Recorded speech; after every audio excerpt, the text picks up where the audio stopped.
নমস্কার বন্ধুরা, রন্ধনে আপনাদের সকলকে স্বাগত। আজকে আমি বানিয়েছি ধাবা স্টাইলে পালং পনির। কীভাবে ধাবা স্টাইলে পালং পনির বানানো যায় এসব নিয়ে রয়েছে আজকের এই রেসিপিটা। তাহলে বেশিক্ষণ দেরি করব না, চলুন শুরু করা যাক। আমি এখানে 500 গ্রামের মতন পনির নিয়েছি। পনিরগুলোকে আমি চৌকো চৌকো করে কেটে নেব। এখানে আমি প্রত্যেকটা পনিরের সাইজ একই রকম রাখবো।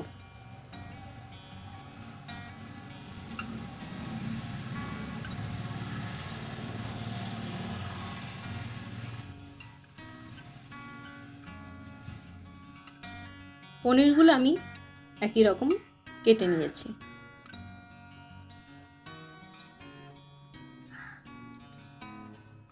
পনির কাটা হয়ে গেলে তারপর এটাকে অন্য একটা পাত্রে আমি রেখে দিচ্ছি। দিয়ে এর মধ্যে আমি স্বাদ মতন নুন দেব।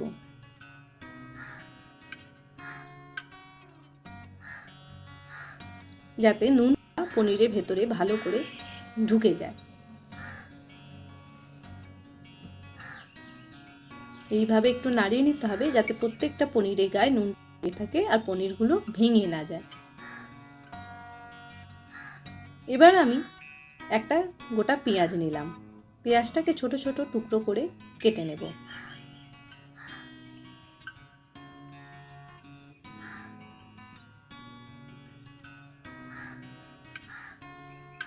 ঠিক এইভাবে আপনারা পেঁয়াজটাকে একটু ছোট টুকরো করে কেটে নেবেন।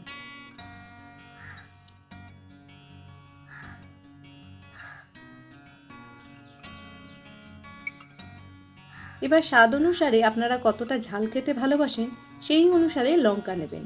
আমি এখানে 2টো কাঁচা লঙ্কা নিচ্ছি, সেটাও ছোট টুকরো করে কেটে নিচ্ছি।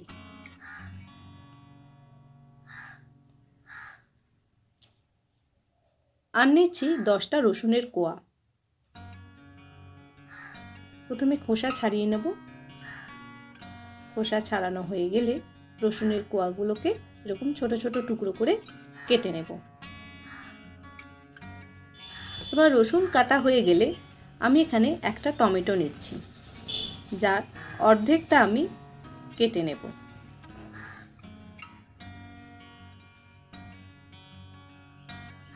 আর অর্ধেকটা রেখে দেব। আমি এখানে 2 আঁটির মতন পালং শাক নিয়েছি। পালং শাকটাকে ভালো করে পাতাগুলো ছাড়িয়ে নিয়ে ধুয়ে রেখে দেব। এইভাবে পালং শাকটা ধুয়ে রেখেছি। এবার কড়াইতে পরিমাণ মতন জল দিয়ে, জল যখন ফুটতে শুরু করবে তখন তার মধ্যে স্বাদ মতো নুন দিয়ে পালং শাকটাকে দিয়ে দেব। খুব বেশি সেদ্ধ করব না। এবার একটু চাপা দিয়ে রেখে দেব যাতে শাকটা ভালো করে একটু সেদ্ধ হয়ে যায়। এবার শাকটাকে তুলে নিয়ে ঠান্ডা জলের পাত্রের মধ্যে ডুবিয়ে রাখবো, যাতে পালং শাকের পাতার রং সবুজ সবুজই থাকে।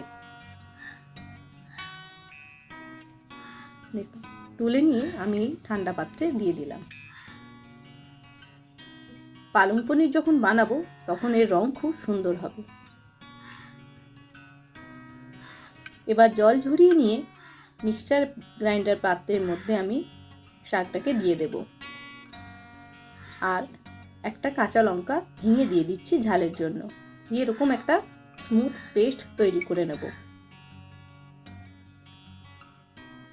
এবার কড়াইতে অল্প সাদা তেল দিয়ে তাতে পনিরগুলোকে ভেজে নেব। খুব বেশি ভাজবো না, একটু লালচে হয়ে গেলেই তুলে নেব।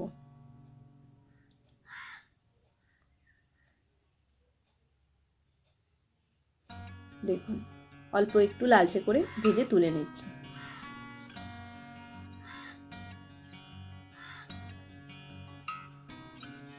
এইভাবে একে একে সব পনিরগুলোকে ভেজে নেব। একসাথে সব পনির দিয়ে দিলে পনিরগুলো তাহলে দলা পাকিয়ে যায়। এবার ওই পাত্রেতেই 1 চা চামচ বাটার দিলাম, আর তাতে অল্প একটু সাদা তেল দিলাম যাতে বাটারটা পুড়ে না যায়। দিয়ে ভালো করে মিক্সড করে নিলাম। আর 1 চা চামচ গোটা জিরে ফোড়ন দিলাম। আর তাতে কেটে রাখা প্রথমে রসুনের কোয়াটা ভালো করে একটু ভেজে নিলাম যাতে কাঁচা গন্ধটা চলে যায়। যখন একটু ভাজা হয়ে যাবে তখন ওর মধ্যে পেঁয়াজটা দিয়ে দেব। কেটে রাখা পেঁয়াজটা দিয়ে দিলাম, দিয়ে এটাও একটু ভেজে নেব যাতে পেঁয়াজের কাঁচা গন্ধটা চলে যায়।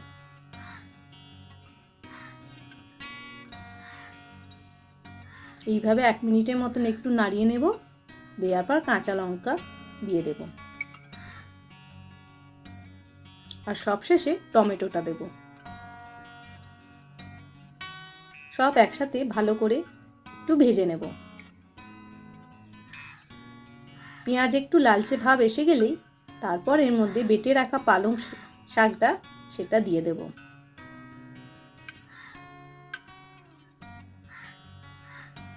আর পালং শাকটা যেহেতু ঠান্ডা জলে ডুবিয়ে বেটেছি তার জন্য দেখুন এর রঙটা খুব সুন্দর এসছে। দিয়ে ভালো করে পেঁয়াজের সাথে পালং শাকের পেস্টটা মাখিয়ে নেব,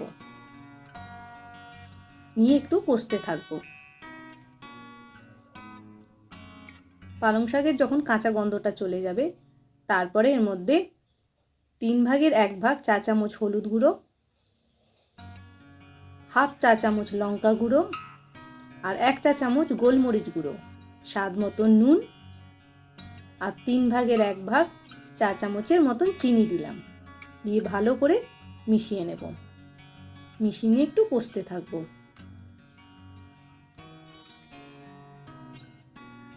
দুই থেকে 3 মিনিটের মতন কষে নেব। তারপর এর মধ্যে পনিরের টুকরোগুলো দিয়ে দেব। যে পনিরগুলোকে ভেজে রেখেছিলাম সেই পনিরগুলোকে দিয়ে দেব, দিয়ে পনিরের সঙ্গে ভালো করে মাখিয়ে নেব, দিয়ে একটু কষে নেব। ব্যাস, এবার তৈরি হয়ে গেল পালং পনির। দেখলেন খুব সহজেই তৈরি হয়ে যায়। তাহলে আপনারা বাড়িতে অবশ্যই বানাবেন। আর এই পালং পনির রুটি বা পরোটা যেটার সাথেই বলুন খুব সুন্দর যায়। এবার এটাকে পরিবেশন করে দেব। তাহলে আপনারা অবশ্যই বাড়িতে এরকম পালং পনির বানিয়ে নেবেন আর বানিয়ে আমাকে কমেন্ট বক্সে লিখে জানাবেন কেমন খেতে হয়েছে। আর আজকের ভিডিওটা যদি ভালো লেগে থাকে তাহলে আপনারা অবশ্যই একটা লাইক করে দেবেন। আর যারা নতুন দেখছেন তারা অবশ্যই সাবস্ক্রাইব করে দেবেন চ্যানেলটিকে। এবার উপর থেকে একটু ফ্রেশ ক্রিম দিয়ে দিলে এটা খেতে আরও দুর্দান্ত লাগে। তাহলে বন্ধুরা আজকে এই পর্যন্তই। পরবর্তীকালে আবার কোনো নতুন ভিডিও নিয়ে আমি হাজির হব। ততক্ষণের জন্য বিদায় নিচ্ছি। আপনারা সকলে ভালো থাকবেন, সুস্থ থাকবেন, সাবধানে থাকবেন। আর আমি এটা খেয়ে বলছি কেমন খেতে হয়েছে।